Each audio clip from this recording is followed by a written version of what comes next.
across the church, and all of a sudden they'd be in them tarrying modes. Y'all know something about them Pentecostals?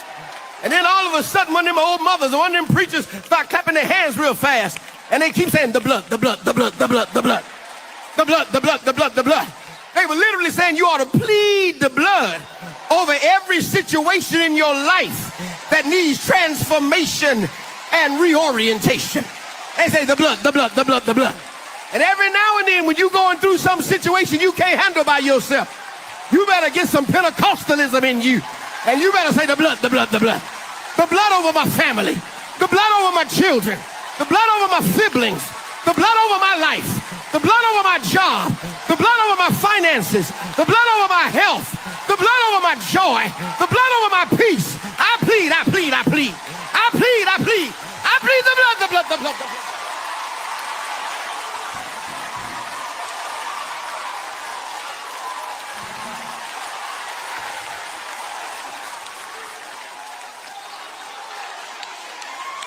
I need somebody to get happy in here, because you know the blood still works.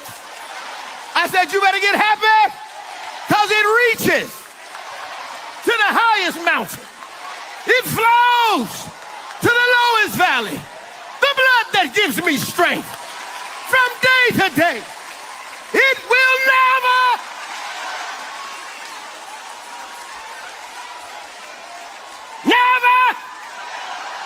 never lose its power.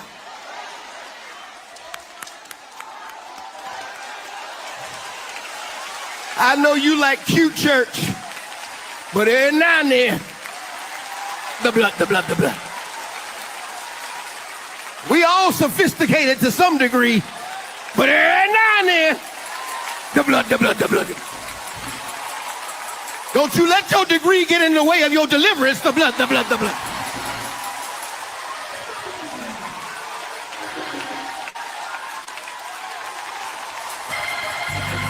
Get it something in your mind right now you need the Lord to work on before this year is over.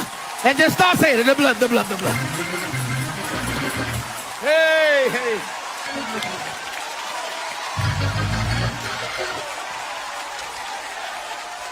We still Baptists, but you need the blood, the blood, the blood.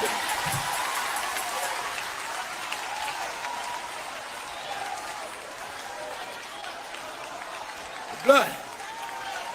Blood. Blood. Blood. Blood.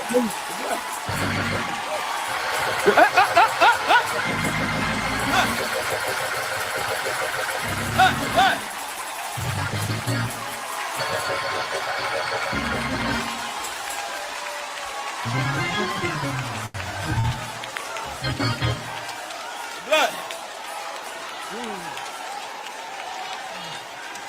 Thank you, Jesus. Thank you, Jesus. I'm trying to move on, but I feel somebody in here needs the blood to work on some stuff. I need you to go ahead and plead the blood from today for what you need tomorrow. Plead the blood today for what you need by the 15th. Plead the blood today for what you're begging God for by January. Plead the blood today.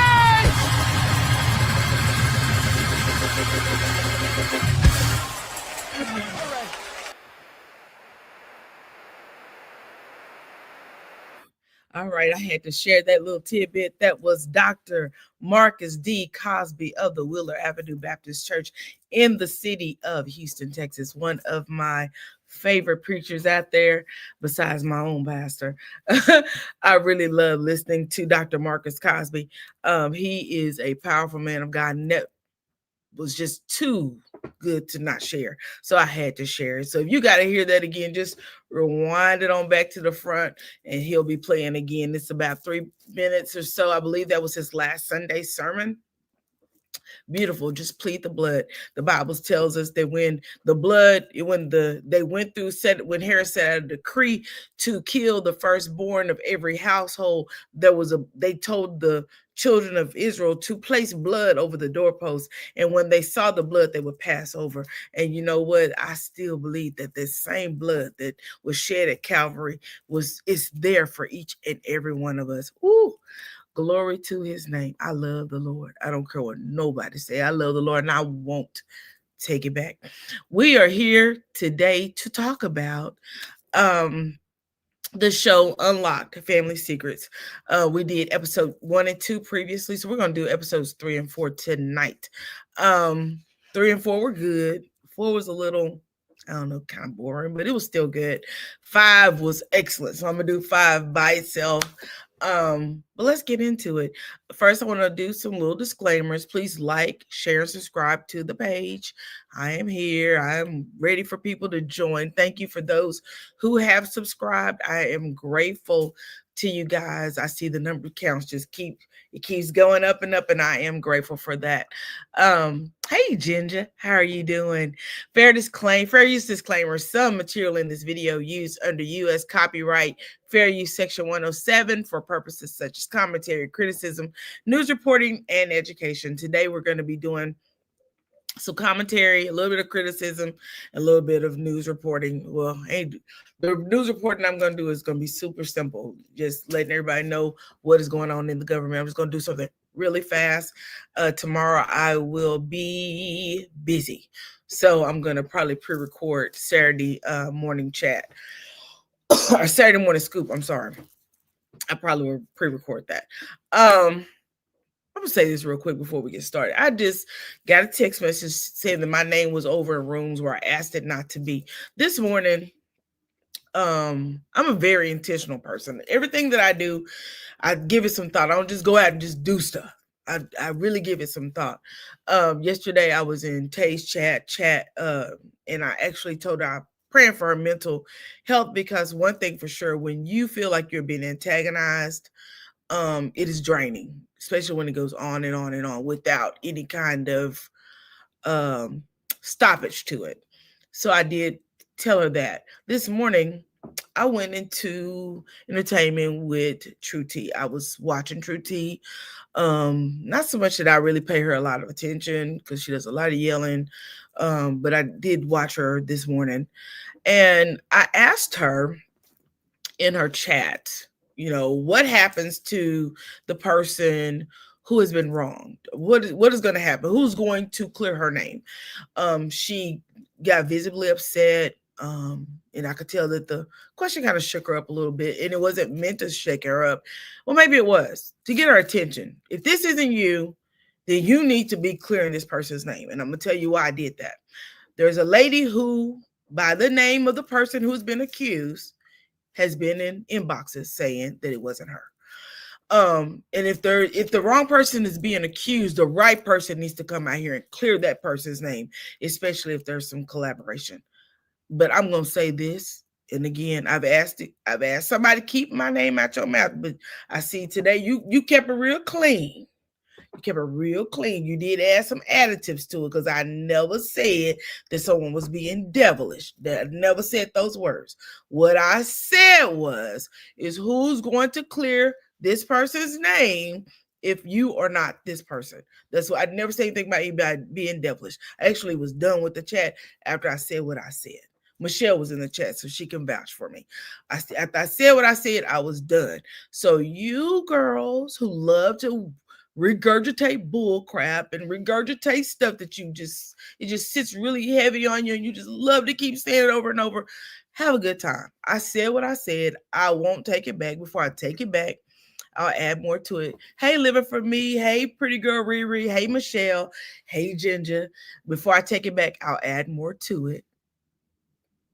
I really feel like when someone's being wrongly accused and the person who did the do needs to come forward and clear that person's name. Again, I will say the person who is being wrongly accused is in people's inboxes telling them that she was not this person.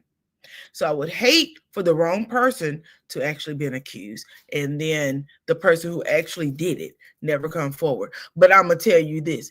Again, keep my name out your bull crap, because what I said to her was meant just for her. It was meant for True T. That's why she put it up on the screen, because she had to think about what I put up there. She had to think about that. If it's not you, if this is not you, then you just need to clear this person's name. If it is you, then you need to walk in this mess because you've created it. Otherwise, it is what it is. But I went over there with the intention after she started talking. I want to hear what you got to say because there is someone out here who said it's not me. Please clear my name. This is not me. Where do I start? Who do I start with? What do I do to get my name clear? Because I don't know any of these people. So that's that. I'm going to say what I want to say. I'm going to go where I want to go on this here in the internet that I pay for over here at my house where I live. I'm going to go where I want to go on this internet. I'm going to type what I want to type, and I'm going to put my fingers to you. Anytime I think I need to type something, I'm going to type it. If you don't like it, ignore it. Scroll past it. That's all I can tell you because I'm going to type what I want to. You ain't going to intimidate me. You ain't going to stop me from typing. I'm going to keep typing. I'm going to keep typing. And if this person is innocent, I'm going to point her in the right direction of who she needs to go to help her. Because I don't think anybody should be accused of doing something that they didn't do. I don't know if she's innocent. I don't know if she's guilty. I don't know. But we're going to do our part to make sure that the people who do wrong pay for doing wrong. I will also say this before I move forward into the review, is that there's no way you can go around and say you're innocent of harassing people when you actually are out here harassing people. So when the people who are being harassed actually start harassing others, it makes no sense. It makes zero sense. I mean, am I the only one who thinks like that? Okay, I am being sued for bullying and harassment and cyberbullying, but I'm over here harassing these people. I'm over here stalking these people. That don't make any sense. I don't know. Maybe I'm the only one who thinks that way. Maybe I'm the only one who thinks that you should try your trials in a court of law. I don't know. Maybe I'm the only one who thinks that you should hire an attorney to fight your battles when people bother you and you think they're committing a crime. I don't know. Maybe that's just my baffled way of thinking. Hello, Queen Script. Yes, Michelle said 0 cents. I mean, Ginger said 0. It makes 0 sense. How are you crying about being harassed and you're actually harassing someone? That is like a double-edged sword. I don't know. Somebody help me make sense of it because Lord knows it makes no sense to me. When I say I am baffled about the hypocrisy that I hear and I see on this here app, it is crazy. I don't know how I got over here on the weird side. I don't know because this side is weird. How can you say, oh, I can give you all these options of things that you should be using for content and you're still using them for content? I don't know. I don't know. I have no idea. But child, moving forward. Hey, Queen Script. There is a two-sided harassment. It is, and it's baffling to me. Child, and guess what? It don't have nothing to do with I. But child, it must be something in the water. It seems to be a trend. It has to be, because make sense of this. Can someone help me make sense of this? How can you say I'm being harassed, and then you harass not only the person that you say is harassed, you harass other people who ain't bothering you. Child, let me get my foot on the gas. Well, let me take it off the gas, put on the brake, and shift gears. All right, that's what we're gonna do. There's nothing like having a community of attorneys in your corner. Don't play about girl. Do you hear me? There is nothing like knowing who you know. No, and then the crazy part, your children who have degrees know people. And then your daughter in law school. Girl. Moving right along. I always bring others up in BS. Find a hobby like playing the track. Girl, please find one. Please find it. Please find a hobby. Because I'm going to tell you something. There's so much content out here on this here internet. There is so much content. So much content. The world is your oyster. Just start eating. I don't know. I don't know what else to tell you. I interrupted a woman to intimate that you are now related to True T just moments ago. I interpreted a woman to attempt to imitate that you were, girl, what? How Sway? How Sway? I am not related to nobody out here on these here YouTube. But I'm gonna tell you what I do know. My cousin will probably pop her head in this chat in a few minutes and just look around, because she does that quite often. Because I did that live a few weeks about let's speak open and candidly. And my cousin said she told dude, baby, I don't know what's going on. We got to put our shoes on because we got to roll out. And they don't live nowhere near me. That's the kind of family I have.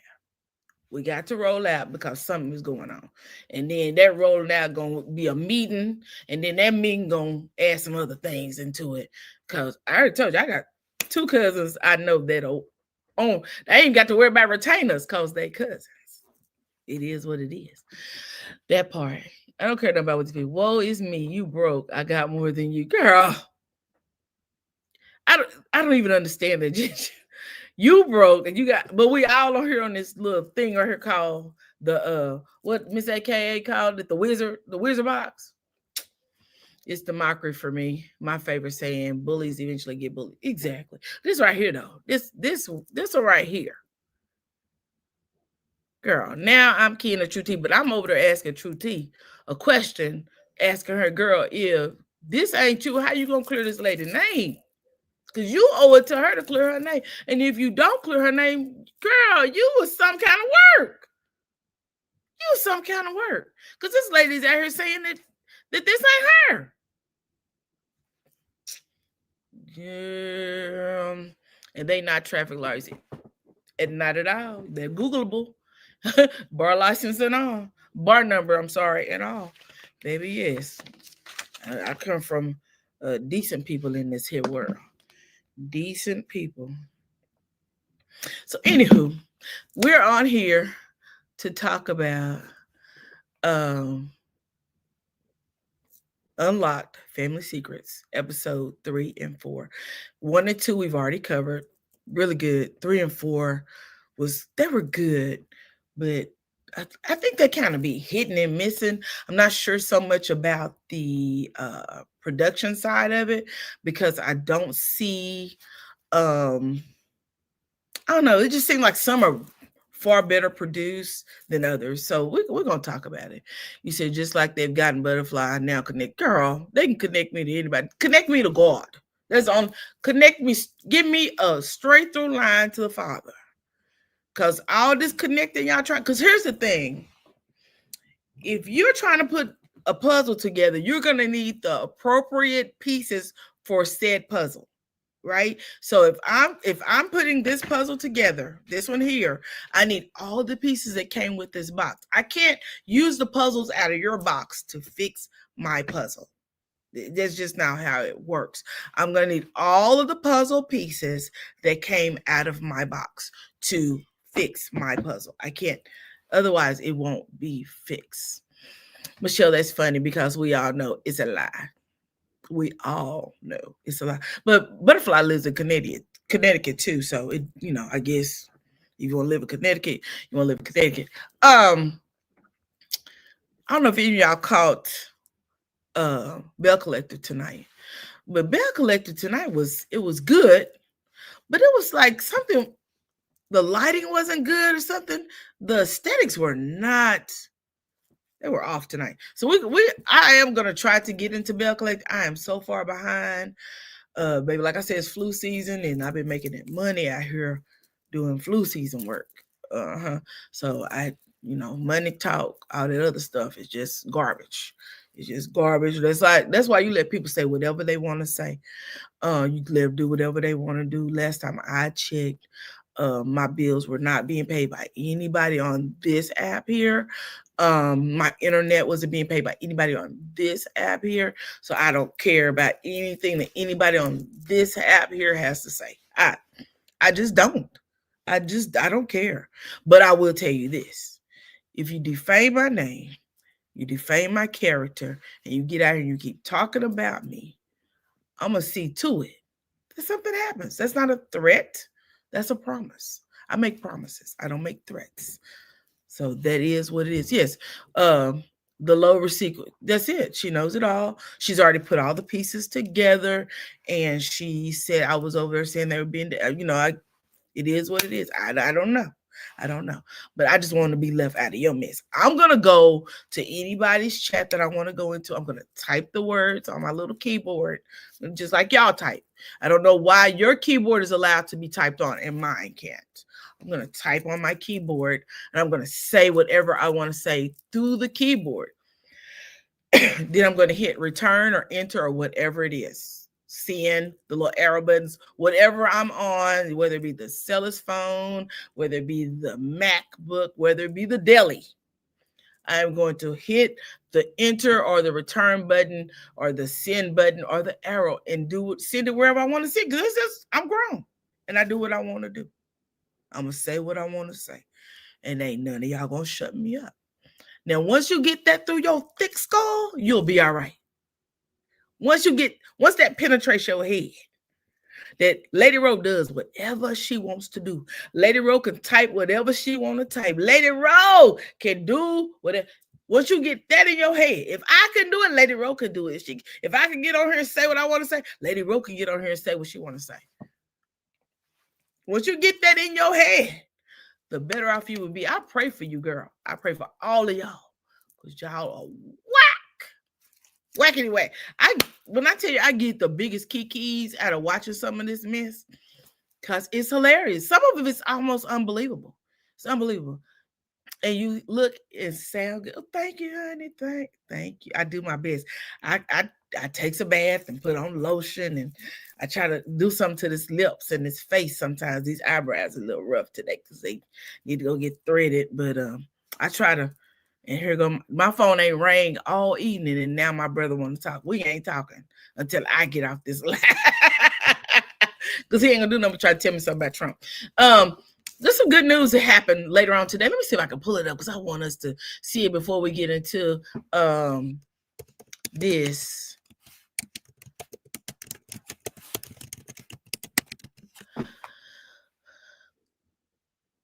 Let's play this. Let's see if I get this commercial out the way. All right, you guys. So, in case you haven't heard, excuse me, you said I was threatened by her in T's chat yesterday for not being convinced that the person, sir. What you gonna do through the internet? She gonna beat you up? What's gonna happen? What she gonna do? She gonna get your information. I'm trying to figure out what happens. She gonna get your information. She gonna spread it abroad. What's gonna happen? Because you get your information, that's doxing, threaten me, that's stalking, and it's cyberbullying. Okay, I'm telling y'all, know your rights, utilize your rights. When people get on here and threaten you in the comment, YouTube has a whole thing in place where you can actually report the comment that on the live, report said comment, and you can also report the person who's doing the live, because the host is responsible for what they allow in their live. They literally are. They could lose their channel, just like that person that commented can be struck, can get something done to them. It goes both ways, unfortunately. Well, I guess you say, fortunately. LOL. Michelle, you found out finally. It don't take long to find out, baby. When I say they reach back and they bite everybody, they just, it's just a vicious cycle of silly willy. It's a vicious cycle. That ain't what we're here for. Y'all, in case you haven't found out, this afternoon, I'm not sure, but it was afternoon when it came forward. A judge actually ruled that SNAP benefits would actually, there's a reserve. I think it's like $60 million in a reserve, or $60 billion. It's a lot of money in the reserve for SNAP benefits. This judge said that SNAP benefits would continue, but it's a shame that a judge had to do it instead of your elected officials. Let's go over here and watch this before we move forward. Wait a minute. What is it saying? It is Well, now we want to talk about the government shutdown, because we know that it is continuing into the weekend, and it's been more than a month. But we also know there could soon be relief for millions of people who rely on SNAP benefits. A Rhode Island federal judge, ordered the U.S. Department of Agriculture to distribute money owed to recipients of the SNAP program. It comes just one day before funding was set to end. Millions could still face delays to their benefits, though, which were scheduled to be distributed tomorrow, but disrupted by the shutdown. As for the ongoing shutdown, President Donald Trump is calling on Senate Republicans to get rid of the filibuster, which allows legislation to advance with only 3/5 of its members. Now, this is the nuclear option and an unprecedented move. And healthcare is at the center of this shutdown. Subsidies with the Affordable Care Act, you might know it as Obamacare, they expire at the end of the year in December. Democrats, they want those extended. Well, tomorrow is the first day of open enrollment. You heard about that's the good news, is that SNAP benefits will not expire tomorrow. People who get SNAP will still be able to go to Walmart, go to Kroger's, go to Fry's, go to Publix, whatever stores you want to go to and spend your SNAP benefits, you will still be able to do that. So all of that fear is gone. It's gone. It's gone. Let's everybody take a deep. What I tell my patients when I go in there and their O2 sats are low, take a deep breath in, release with pursed lips. Now, it brings your heart rate down, allows that oxygen to flow through that blood. Deep breath. Now we're moving forward. You say, yeah, Ginger. I was like, I ain't scared of you. Girl, I know you're right. I know you're right. Girl, these people getting behind this keyboard, they get bad. Get bad. You see them in public, they gonna call 911. I'm gonna tell you that now. They gonna call 911. 911 shall be called. Not so fast. EBT processors will not be able to get the benefits flowing by tomorrow, but it's coming. That's a good thing, Michelle. It's coming. It's coming. It's not like they could just stop it all together. My sister kept saying they can't do that. I was like, well, they trying. They can't do that. So it's good to know that it's still available. It's still available. As long as they get it in there, the state can handle the rest, I believe. All right, let's go on to Unlock Family Secrets, episode 3. The husband's secret, y'all. The husband's secret was a doozy. It was a doozy. And this one I thought was a really good episode. If you're not watching Unlock Family Secrets, baby, episode 3 was good. The husband's secret. This episode was based on the lives of Bobby and Cheryl Love. This episode starts with the fact that Bobby was very mysterious. He didn't like to take pictures. He didn't introduce Cheryl to his family. Bobby was just Bobby. Bobby was doing Bobby. So Cheryl starts the show by giving some good, giving her history of her life. And she says that she grew up in Brooklyn in the Lewis Park housing projects in New York. She grew up in a family of 6. Her parents were high school sweethearts. And she lost her mother at the age of 9. At 19, Cheryl started working as a dietary aide at Baptist Medical Center of Brooklyn. And then the camera pans to Bobby, right? So Bobby says he met Cheryl in 1984 when he was 32 years old and she was 23. And Cheryl took the job because after her mother passed, right, are they really the loves? Exactly. And she said that at the end, even the son was like, is my last name really Love? I thought that was cute too. Thought it was really cute. What you say, Michelle? I know, but if they open the government, they'll probably, I agree with that. But this is a little fixed until we can get the government open up. It's going to take a little while. We're going to take little victories as they come.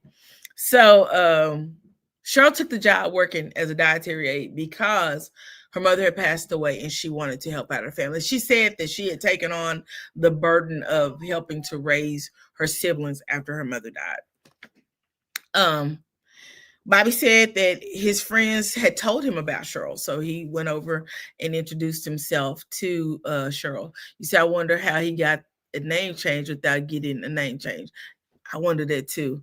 But I think he kind of explained it at the end, and I think I documented if my memory serves me correctly. He kind of explained a little bit of why he did, because he had paid into Social Security under the name Love. So he just adopted the name Love so that he could collect his Social Security benefits. Now, where he got the Social Security number beats me. But I'm just saying, he did say that. He said the first time he asked her out, She said no, but she later came back and said yes. Cheryl said they had a good relationship. They enjoyed each other. But she said the one thing she found that Bobby was a mystery. He did not like to talk about his childhood nor his life that he had before he met her. The only thing that Bobby did tell her was that he was born in Greensboro, North Carolina, and that he was close to his sister, and that was it.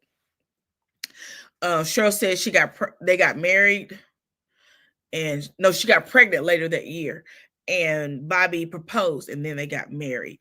The wedding was the first time she got a chance to meet Bobby's family, but she didn't get a chance to really say anything to them because as soon as the wedding was over, they were gone. She said Bobby said he thinks if his brother Raymond had stayed and started drinking, he might have said something that he didn't even want to say. So he felt like it was just best that they just whisked on out because he didn't want Cheryl to overhear anything crazy, which probably was a good idea for him because child, any other way it wouldn't have ended well. Cheryl said, wait a minute. Y'all know I type out my little notes. Jasmine, said he want to hear Jasmine, Jessica, Justin, and Jordan are their children. Cheryl said she felt like their family was complete. And Bobby was a very hard worker. She listed some of his jobs. I didn't write all of them down. Cheryl and Bobby was perfect in every way, except in those rare occasions when he acted like he was hiding something, which seemed like it was all the time, if you ask me, just based on what she was saying. Not long after their twins were born, Bobby's brother Leroy passed away. She said she asked Bobby, could she go with him to North Carolina to the funeral? And she said, but Bobby didn't want her to go to the funeral. Which Cheryl said she thought it was strange because the family that she came from, when people pass away, everybody's there for each other. She said Bobby was. So she thought it was strange. Cheryl couldn't understand why he didn't want her to be around his family, even through all of that. Like, why can't I be around your people? Bobby said he was going to take that secret to his grave. His sister had asked him, are you ever intend on telling her, what's going on? He said he planned on taking that secret to his grave, and the only person he ever told was his sister. Jordan, which is one of his sons, said he couldn't figure out why everyone in his dad's family had one name, and then his dad had the name Love. He couldn't figure out why their name was something different. The last name, and they had the last name of Love. He said it just didn't make sense to him. In 2008, so they met in 1984. So 84, you trickle on down to 2008. That's a long time that they was together. That's 24 years before, and he'd been going up under the radar. In 2008, he got fired from his job. His daughter said he was hunting, and on one job, they wanted to fingerprint him, but he refused. So January the 22nd of 2015, so 30 years or 29 years, he had been with Cheryl. She didn't know nothing about this. He said on January the 22nd of 2015, everything shook loose. Everything changed. Cheryl said everyone was still asleep, and she was drinking a glass of tea. She talked about her son getting ready to go, I guess, to school, and they had been up talking. She saw him out the door. So luckily the son who was up had left before all the commotion took place. She said Bobby said he and Cheryl were sleeping in the living room because they'd given the other 3 bedrooms to their children, which I thought was very commendable of them. Cheryl said everyone was still asleep. She was drinking a glass of tea, and there was a sudden knock at the door. Bobby said the loud knocking woke him up, and when Cheryl opened the door, she said it was the police officers with guns drawn. Cheryl said she had heard the officers say, you had a long run. So she was still trying to figure out what they were talking about. Cheryl said the officer told her to move back. You don't know who this man is. They asked Bobby what his name was, and he said Bobby Love. Cheryl asked Bobby what he had done. He said he told her it was a long time ago. And you could tell Bobby was very sorrowful, but didn't really, I guess, know how to address it. So Cheryl said that they took him with them. The police did, in handcuffs. And Cheryl said she went ahead and went to work because there was nothing else she could do. When she returned home, Bobby's lawyer had called her and told her, when you go see him, ask for Walter Curtis Miller.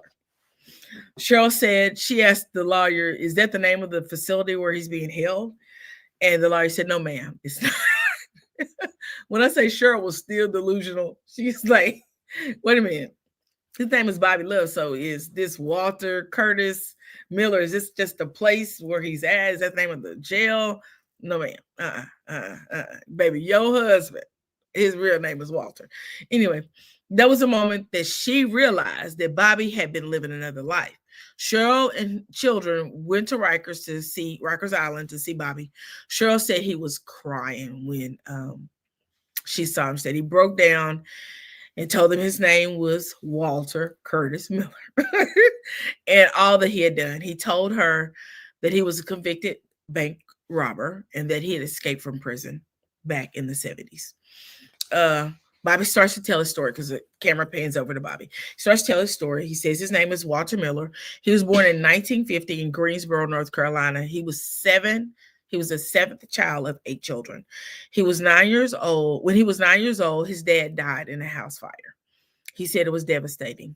Bobby said he should have been staying out of trouble, but he wasn't. He had a paper route, and he said his mind was constantly thinking of something that he could do, something else he could do to make money.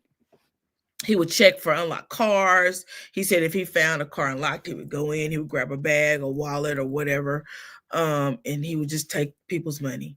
His first arrest was he got caught stealing, and he got 13 months in a juvenile facility. He then moved from North Carolina to Washington, D.C., Chocolate City, where his brother lived. His brother, I guess, was an older brother, so his brother had allowed him to come stay with him. He was still in high school, but also working different jobs. One of his friends named Tig spoke about how Bobby was. So camera pans over to Tig. I don't think that was his real name. That was just a name they'd given Tig. They called Bobby the stick-up boy. They said the crowd that Bobby was hung out with were they robbed banks. And Bobby talks about being popped with a blinky, but they arrested him before they took him to the hospital. So he had been pow, and in whatever they were doing, I think they were trying to rob someone, and it happened before he could get any kind of medical care. They had arrested him. He served another 13 months in a juvenile facility in D.C. When he got out, he spoke with his friends about places they could hit because they needed more money. He hadn't learned his lesson. Did 13 in juvie here, 13 in juvie here. He said that Bobby recruited more friends, so it shows him, shows someone riding through, talking to different people on the streets. So he recruited these friends to go with him back to Greensboro, North Carolina, to hit up a credit union. And he took a car from downtown. It wasn't his car, so he stole it. And then they drove to Greensboro to do what they did. Someone spotted them, and this was the guy in the back seat said, someone spotted them. They were actually, someone saw them, they knew who they were, and they were apprehended on Highway 85 on their way back to DC from Greensboro. Bobby said he knew he was going back to jail, and this time he will be going to the big jail, not to the juvenile jail. And then he goes on to explain how he escaped from prison to his family back in 1977. He said in 1977, he was transferred to a minimal security prison. On November the 8th of 1977, he woke up and took the money because he said he had been working. They'd given him, I guess, like a trustee kind of situation, so he was making money. He said he took all the money that he had collected through working. He had saved it all up. And he took that money on November the 8th and he escaped. He was on a bus, and I guess then he said they only had the driver was transporting. They had no one else riding in the bus. He said that he jumped off the bus when the driver wasn't looking, and he went to New York City. He said someone asked him his name, and that is where he came up with the name Bobby Love. He went to the Bronx, He said he goes to this place in the Bronx and he says, "Hey, I need a driver's license." And said the guy knew what he was talking about. He asked him what was his name. He told him his name was Bobby Love. Tig said he didn't trust himself knowing that information about Bobby. He didn't trust the fact that he knew where Bobby was because he felt like he would trip up and say something. Bobby said he wanted to change when he met Cheryl, yet he had this hanging over his head, and he had 9 years left on the sentence. So when he escaped, he had 9 more years. So I'm not sure how long his original sentence was because I didn't look none of that up, but he had 9 years left. His family went to see him every week, his wife and his children, after he got locked up at Rikers Island. Cheryl talks about all the healing she had to do, knowing that the man she loved was a different man from the one who was a convicted felon. So she said she spent a lot of times in therapy trying to heal herself. They extradited Bobby back. I'm sorry, I skipped a part. Bobby said he was worried because he was an older man. He was worried about how long he would be in prison because he was older. But they extradited him back to North Carolina to Spruce Pines prison for the remainder of his sentence, which was 10 years. His children talked about how it was to see him in shackles and to see him go away. Bobby's health was deteriorating while in prison. I told you he was my cousin. girl, right? Right. He said his health was deteriorating while he was in prison. He said they wouldn't let him use, a cane or anything to get around. And I'm thinking he was born in 50, so that would mean he was about 65, 66 at that time when he got locked back up. Bobby told Cheryl if she wanted to leave him, he was okay with that. And he would understand. Cheryl would she said she wasn't going to leave him. She loved him. So she said what she did for him, she wrote scriptures and she gave him scriptures for him to read while in prison. And their children talked about how prison reconnected their parents because they had the opportunity to heal separately, but yet seeing each other all the time, knowing he was there. And she supported him, and he still loved her. So she said they saw their parents reconnected because the secret was out. The secret kind of had driven a wedge through them because she said she could never understand why he would not tell her anything about his life. Bobby came up for parole because I guess they start maneuvering things in prison. So he went up for parole and he came up to go to parole hearing. So Cheryl said she got busy getting letters together. She went to the pastor and she went to different people that they knew. Because by this time, Bobby had spent over a year in prison, and Bobby, he was really ready to come home. She felt like he wouldn't make it if he would survive being in prison for any length of time. She said she testified in front of the parole board, and Bobby was released on parole. Once he was released and he turned 65, he was able to go get his Social Security check. His wife asked him, "Are we the Millers or are we the Loves?" And he said, "We're the Loves." He'd never wanted to go back to the old Walter Miller. His friend said when he compares the Walter Miller to the Bobby Love, he said there was no comparison, and that Bobby Love was really, really a good guy. I thought this was a great episode. I found it very loving, very sincere. It was a good episode. You said I could never be the type. You know what, bad girl, Riri? I know you couldn't, darling. I know you couldn't. I probably couldn't either. I'm right there with you. Right there with you. I probably couldn't either. You said me too, Ginger. Right. Because then she took a lot. I mean, she talked about how he would just snap on her if she asked him, about his family, just snap on her. Can you imagine dealing with that every single day? That's enough to make you want to snap, right? Let's snap. Yeah, really, really crazy episode, but it was good. That one I thought was good because it kept your interest because they really did. They produced it well. I'll put it that way. interest was really good in that one. The next one, episode 4, you said I couldn't be the type of woman to say, well, hey, Michelle, at least you know your boundaries. At least you know your boundaries, your deal breakers and your not so much deal breakers. So it is what it is.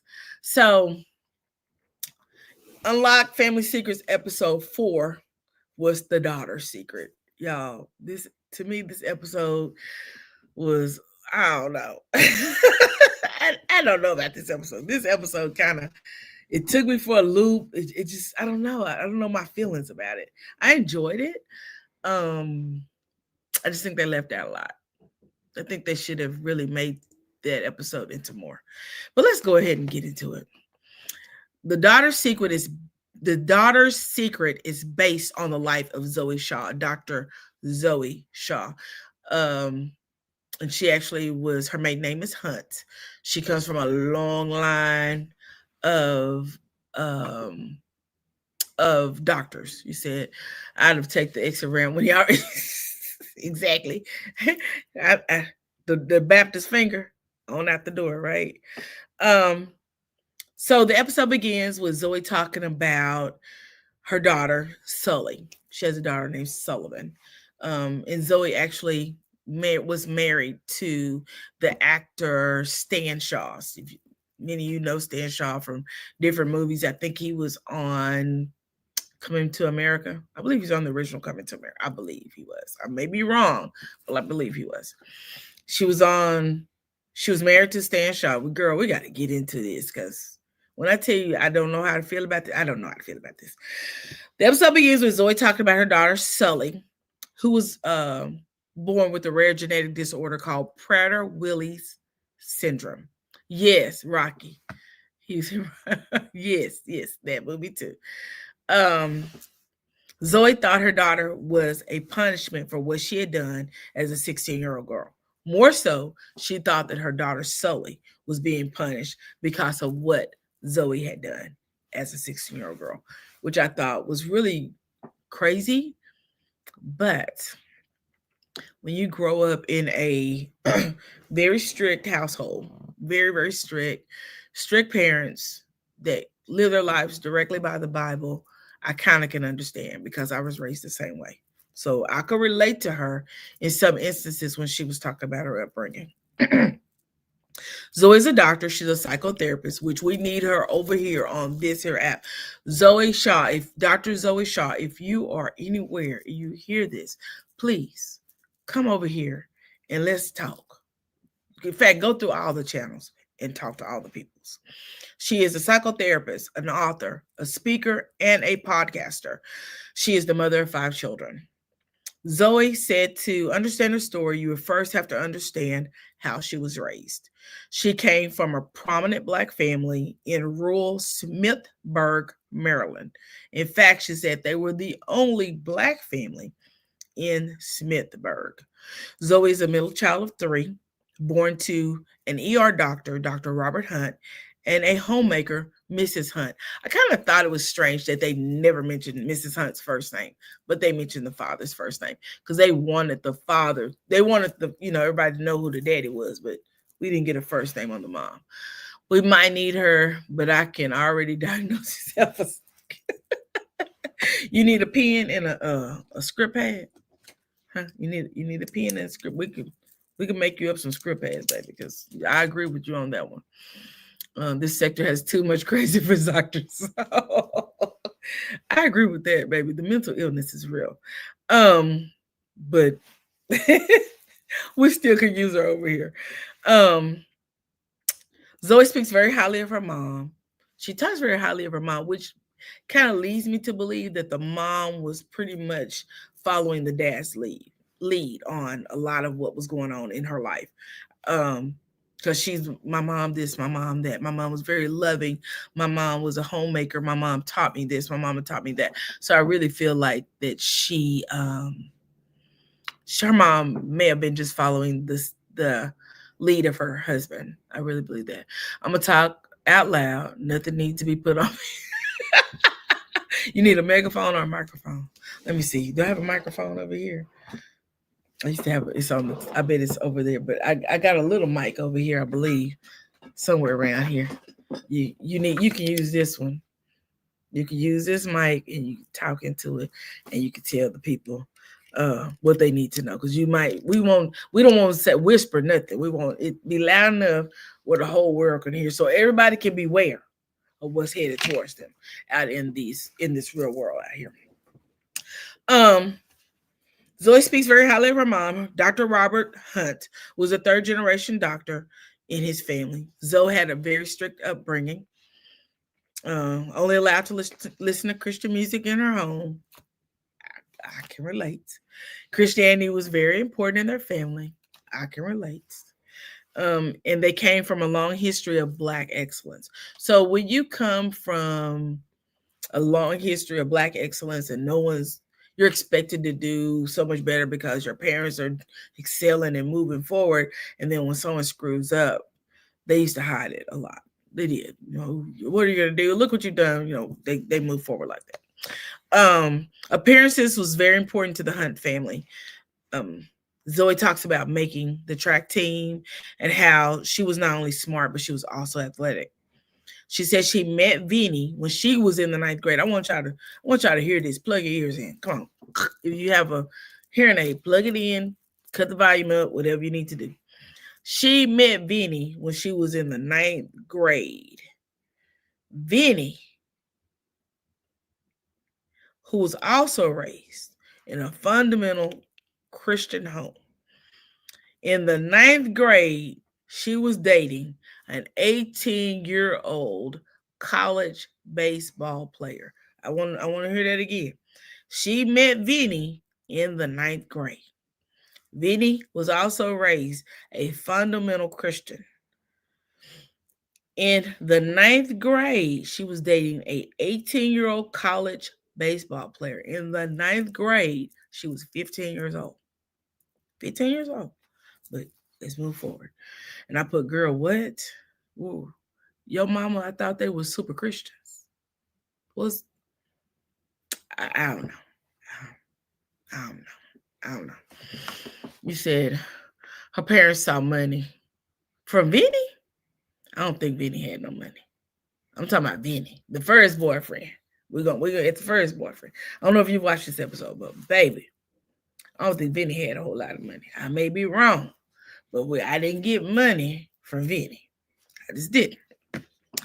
At the age of 15, Zoe found herself pregnant by Vinny. Zoe said her mother warned her not to be that kind of girl who had sex and got pregnant early in life. She said she spoke with Vinny, and he said, we can't keep this baby. We can't. So Vinny picked her up from school one afternoon and took her to have the baby taken care of.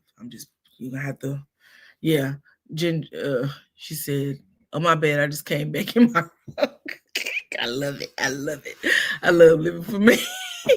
Vinny didn't look like, no, Ginger, he didn't look like he didn't look like he was that kind of, he just judged by his pictures. If he had money, it wasn't even the money probably that they had. They probably was just trying to get Zoe with a man to get married. Because, back in that day, the 70s, because she was born in 75, so early 80s, you dated for marriage. So you met this guy and you dated him so you could marry him. So they were, grooming her to get married. So Vinny took her to get the baby taken care of. She was taught to take care of the baby was wrong, though. She was taught that, if you do this, you go and take care of this baby because can't nobody know it's wrong. She was taught that.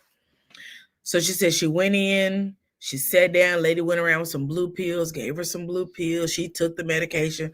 They took her in the exam room. The doctor started with the ultrasound, and she said she just got up and she bolted out of the room, and she just couldn't do it. She couldn't have the baby taken care of.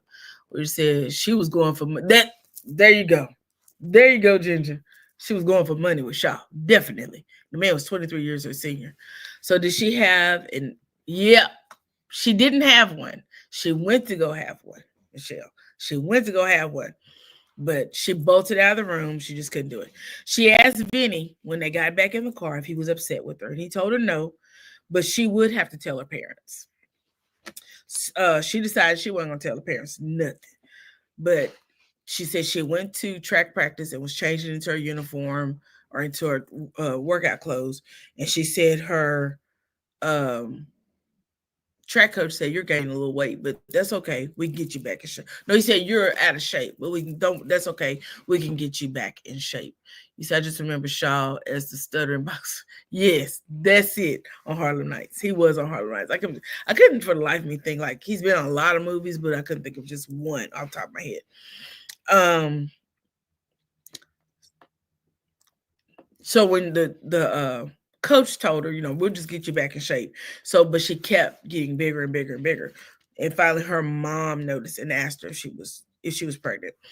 So she told her mom yes. Her mom found a doctor a long ways away from her home, because she said she remembers they drove a long way to get to this doctor. This particular doctor confirmed that she was pregnant.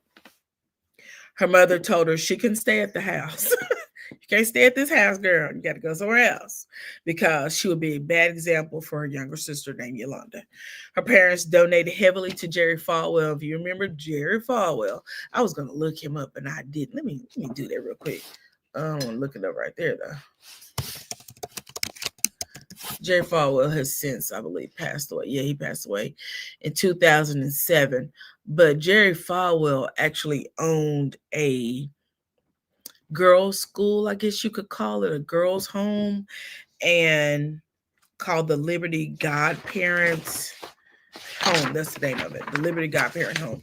And then attached to that was an adoption agency, which had a separate name, but they worked together. So because her parents had donated so heavily to Jerry Falwell, they just, for this home, who had a home for pregnant girls, an adoption agency, they sent her to that particular home. Zoe said, can you imagine that she had done something so bad that she had to be put away, which kind of broke my heart, because to think about being separated from your family for making a mistake. And of course, Vinny he's still living his life in college playing baseball. And here she is pregnant, being sent away from home for months until she had this baby. She said her parents had devised a plan that Zoe would go to this home. So to keep the secret, they told every single person a different story. Zoe's parents told her siblings that Zoe had a mental illness and that she had to go away to get help to deal with that problem. I thought that was crazy. They couldn't think of nothing else. Your sister crazy, so we gonna take her over here and get her some help. The next morning after that conversation with her siblings, Zoe left for Virginia, which is where the girls' home was located. Zoe said walking into that place was like stepping back into the 70s, back in time. Yolanda, the younger sister, said that one day at school that one of the girls at her school told her that her sister was pregnant. She said her mama told her, "Go confront the girl. You go confront her." So Zoe said that she was about 6 months pregnant on her 16th birthday, confined into this girl's home. She said about that time she found out she was having a girl, and she came up with a name. Zoe talked about receiving letters from her mother, but the letters all said the same, seemed like said if she chose to keep the baby, that she would lose her mom, which I felt like was really, really sad. That if you chose to keep the living being that you've created, that you would lose your mom in the process. Because we all need our moms, right? I need my mom at my big age. I still need my mom. So Zoe said her mother would have never chose a babysitter for them by looking through a photo album. But yet here she was looking through this photo album to choose parents for her baby. Her mother did go be with her. She got a call. The sister said she remembers her mother getting a call and frantically saying, "Oh, I gotta go be with Zoe." But it was when Zoe was in labor. So her mother did come. Zoe said she asked the nurse, could she have some medication while she was in labor? And she said she looked at her mother and her mother just shook her head, no. So the nurse, she says it was as though her mother said she deserved to have the pain for what she had done. And tell you that some of that Christianity stuff that the old traditions had and that they pushed on others was really deep and heartbreaking. Zoe said she had her baby on May 9th, 1991. Having a baby without having any pain meds is torture, especially when you don't feel like you can do it. She said the baby was born late in the evening and she was allowed to hold the baby. And so I guess, I'm not sure she left the same night if it was a few nights, but she was allowed to hold the baby. She actually has pictures of her holding her baby. And she said on the day that she got ready to leave, her mother pulls around to the front to pick her up in a red Pontiac Fiero, which is a two-seater, if you remember those cars from back in the day. And Zoe said it was a reminder that there was no way she could bring that baby home because this was a gift. Her mother then were giving her this gift of this Pontiac Fiero. Before she could go home, she said, because she was still showing and looked like she was pregnant, that they went to a hotel and they stayed at a hotel. She didn't say how long they stayed at the hotel, but she said they stayed at the hotel. And then the next morning they went to the store and her mother bought her some corsets to wear. And then she sent her back to school as though nothing ever happened. She said she continued to date Vinny. Why you dating Vinny and you just had a baby by Vinny and you was 16 years old is beyond me. But she continued to date Vinny. Let's see what Michelle said. Sounds like how it was in my all-girls Catholic high school. There were two girls who got pregnant. They were sent away for the school year. We never knew where they went. They came back the following school year probably. Yeah, and it happened a lot back then. There was a school for pregnant girls here in the city where I live in as well. Zoe said she showed her brother pictures of when she got back. She said she returned back the next year. We never spoke about the babies. The girls never spoke about the babies. Oh my gosh. Can you imagine? That probably hunts them, probably hunts them. Zoe said she showed her brother, because her brother was the oldest. She showed him pictures of her being pregnant. But her younger sister said she was snooping around one day and found the pictures of Zoe being pregnant. She said, but she'd never mentioned it because it was the family secret. Zoe wrote letters to her baby, and Vinny wrote letters as well. The adoptive parents, I guess, took the letters and kept the letters.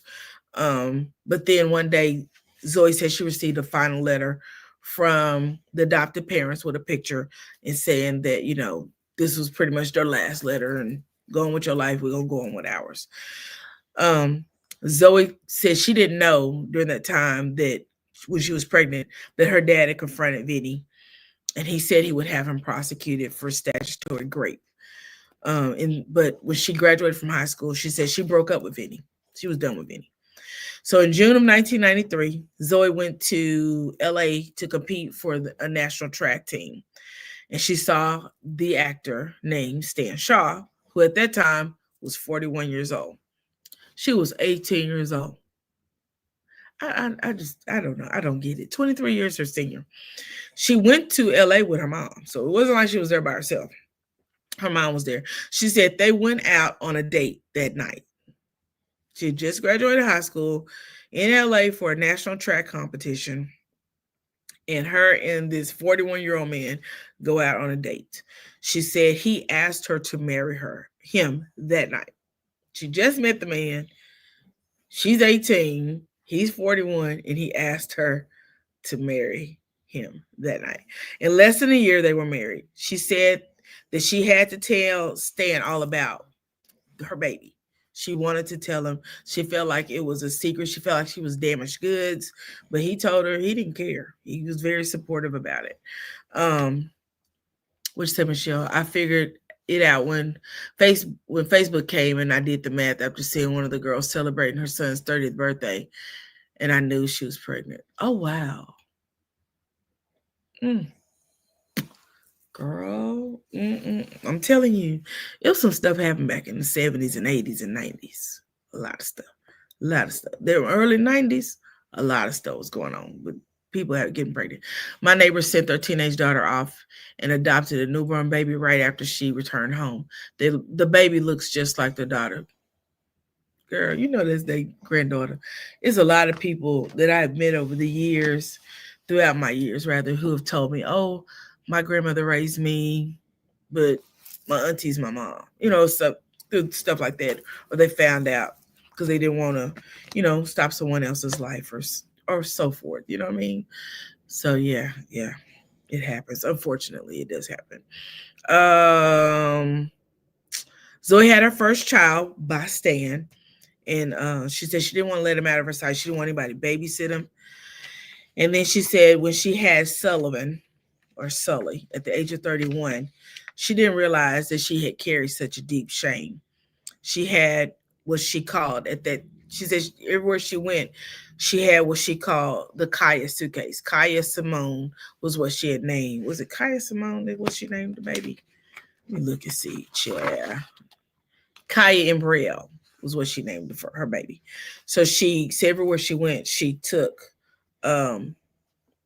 this suitcase with her. She even had the nightgown that she wore. She named all the things. She said, and all the while, Zoe was grieving her first daughter. Her daughter was actively looking for her.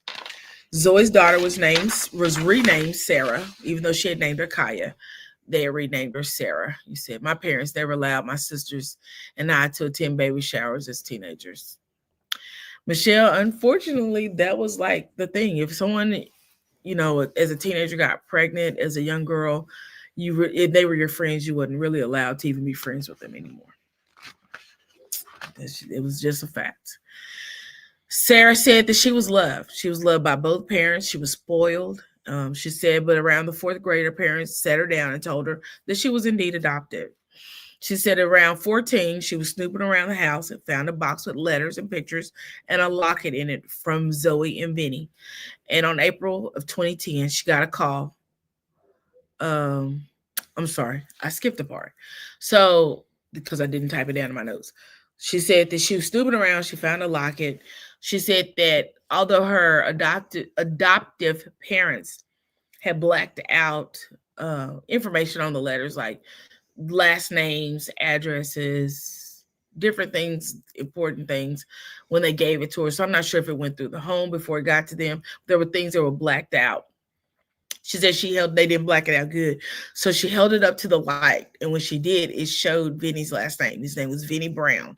So she went to Facebook and she was able to locate him through Facebook. So Zoe says that in April of 2010, she got a call from Vinny saying that he had their daughter on the phone, because when Sarah called him, well, she inboxed him on Facebook and they were talking, and he said, I believe you're my daughter. I've got to tell Zoe. And so he called Zoe. She said she thought it was kind of strange. She said because she hadn't heard from Vinny in years. And she said that Sarah had found Vinny by using the information from the letters, which I just said. The first time she met her, they met up in Vegas. They spent the weekend in Vegas together, and Zoe introduced Sarah to her parents. I don't think it was an easy thing, because she talked about how her mom still kind of was reserved in that area, but somehow or another, the parents would go visit Zoe at work. Zoe worked at Texas Roadhouse, so they would go to Texas Roadhouse and visit with her. And one time after they had visited with her, they went back to their home. The grandfather passed away, or Zoe's dad passed away. And Zoe said after her dad's death, she told her mom, I'm gonna tell everybody, because this was the family secret. They were the perfect family. They wasn't supposed to have any kind of secrets. They weren't supposed to have any oops, nothing. Everything was supposed to be, they were the perfect family. But in all actuality, they did have a lot of oops. She said after Zoe's dad's death, she was able to meet Sarah. After Zoe's dad's death, the extended family was able to meet Sarah, because she invited Sarah to the funeral. I don't know why I wrote that down like that.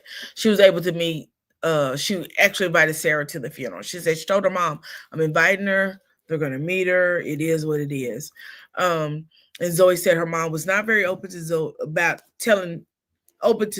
Zoe being told to the entire family. Zoe telling the entire family about Sarah.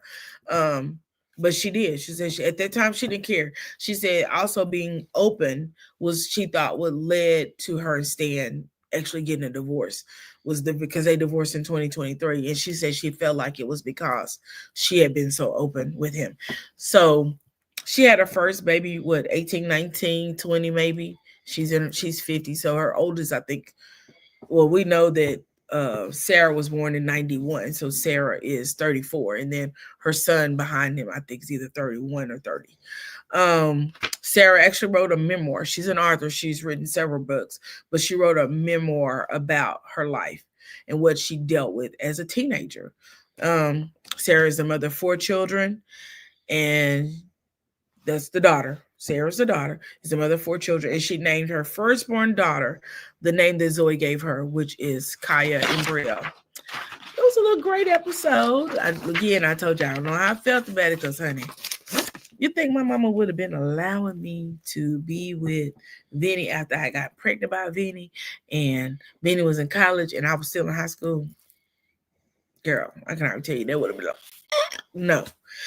And then 18 years old, marrying a gentleman. The good thing is that Zoe did not stop her education. She still ran track, went to UCLA. No, she went to Pepperdine University, a prestigious college. I have a cousin that graduated from Pepperdine. Beautiful college. She went to Pepperdine University, graduated, went and got her doctoral degree. Well, she actually went to medical school. She is a doctor, literally a doctor. And I really am proud of her. I think that she did a very good job with her life. She's a podcaster, several things she does. And I think that's a very good thing. They didn't even tell the brother. No. Mm-mm. They told the brother that she had a mental illness. They told the brother and the sister that she had a mental illness and they were taking her off to go get to deal with her mental health because she was losing it. I don't know, just to me it was wild. But it is what it is. You guys, thank you so much for joining the live. I'm going to get off of this thing right now because these eyes is getting heavy. And as you can hear, someone has already started snoring because they couldn't wait for me to get off this live. So if no one told you tonight that they love you, I love you, and there ain't nothing you can do about it. Hope you guys have a great night. See you later. Bye-bye.